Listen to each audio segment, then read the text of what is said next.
Well, here we are in the Construct's chamber.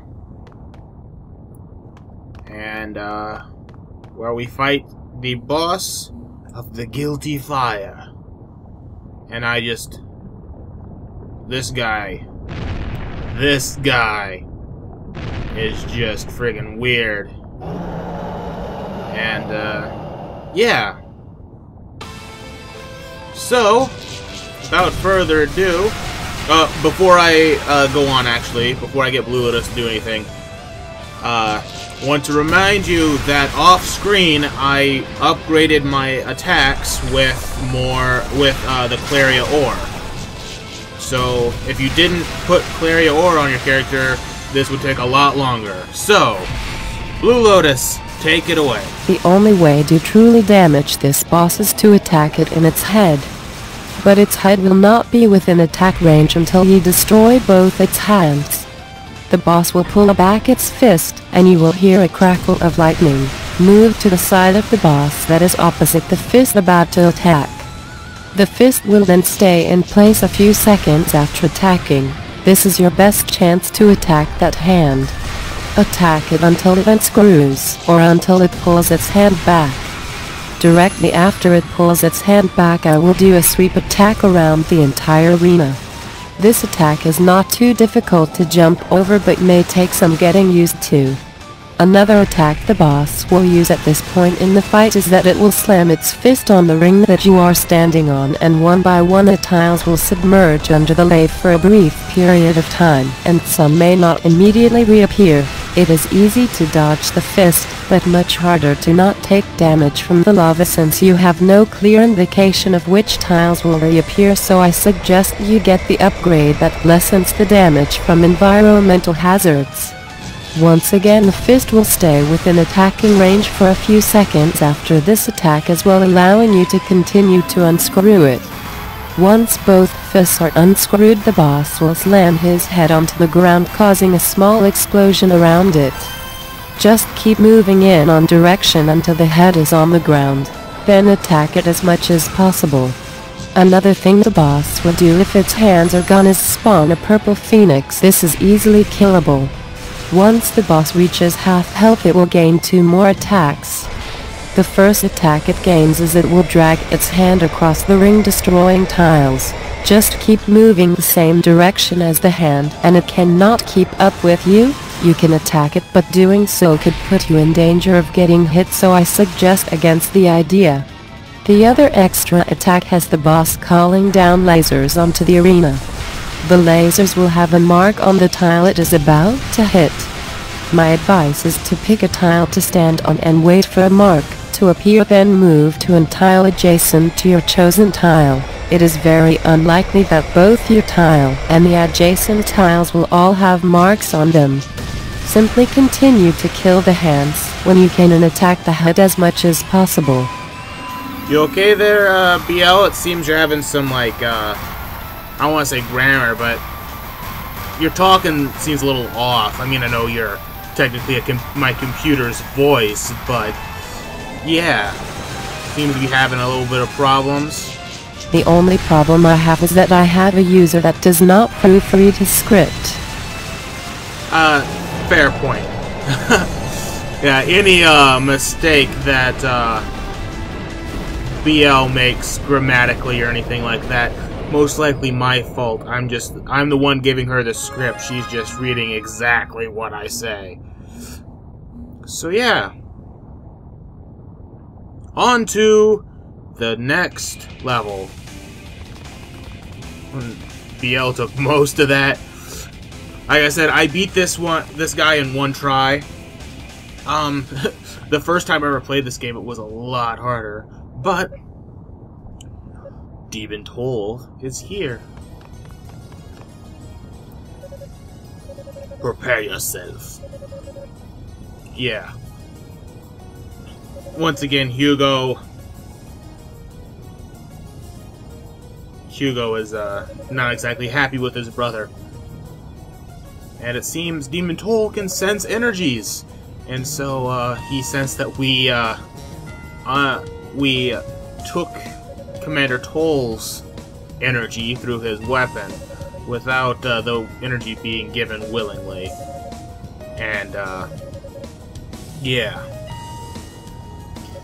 And he's not exactly, giving his brother, very nice things to say. I don't know. He's not exactly being supportive of his little brother.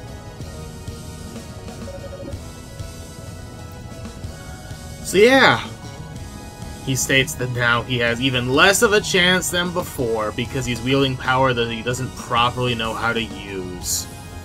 And that's just gonna tick Hugo off even more.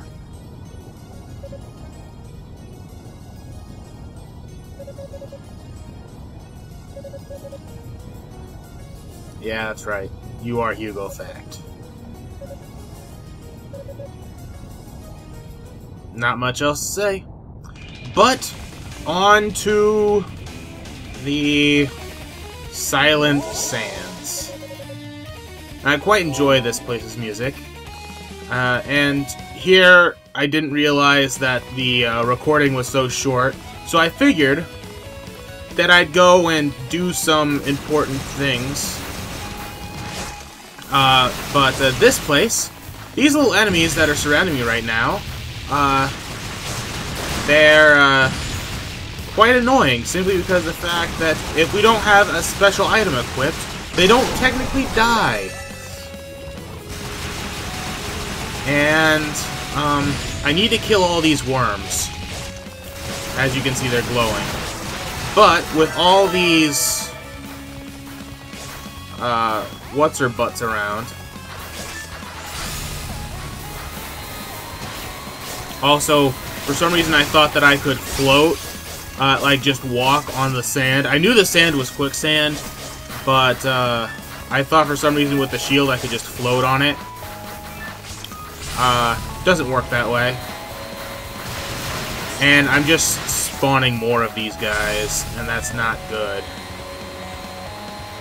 So these guys, I do not have the item that can kill these guys yet. And so, like, truly kill them. I can stun them for a little bit when they technically reach their 0 health, I guess, or 1 health, or whatever they reach. But,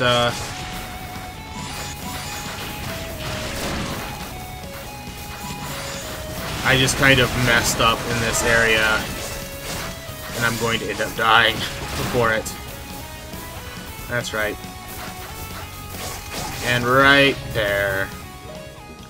So,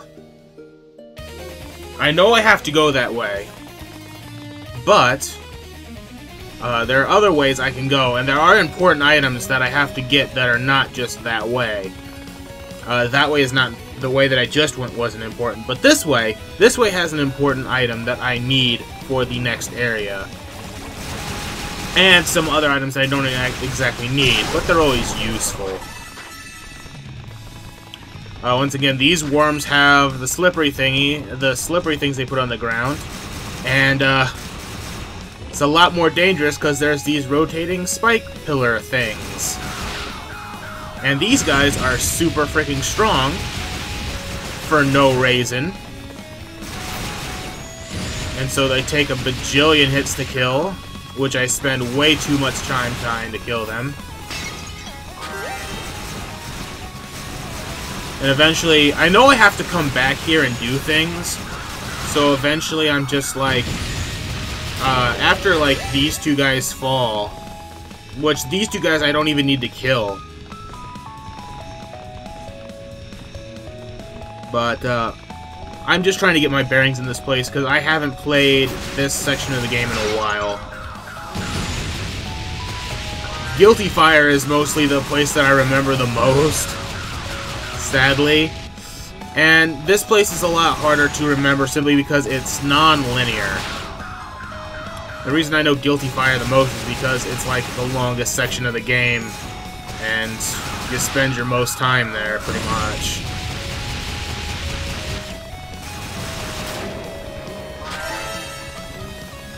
At least that it seems that way to me. Once again, you can visibly see that I can jump over that tiny little ledge, but invisible walls keeping me from there. Whatever.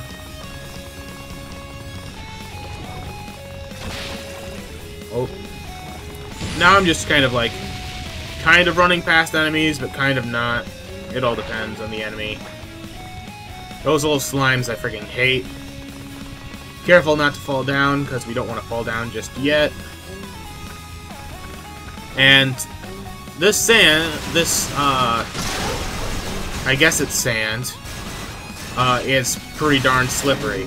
Also, if you look underneath our feet here, there's once again, a certain marking. Oop, and I fail at jumping. But here is 5,000 SP. Not really important, but it helps us get more items. Put on the Mask of Eyes, and a bridge appears. Yeah!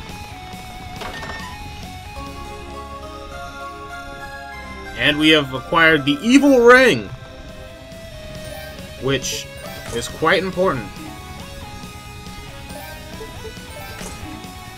I'm doing this simply because I want to show something. If you are on a statue that only the Mask of Eyes can see, and then you take off the Mask of Eyes, you just fall straight through it, which I think is kind of dumb, but whatever, bro. Marble key. This area actually needs 2 keys, I think. One we won't get till later. I could be entirely wrong. But for now, we're going to end the video here. Thank you for watching.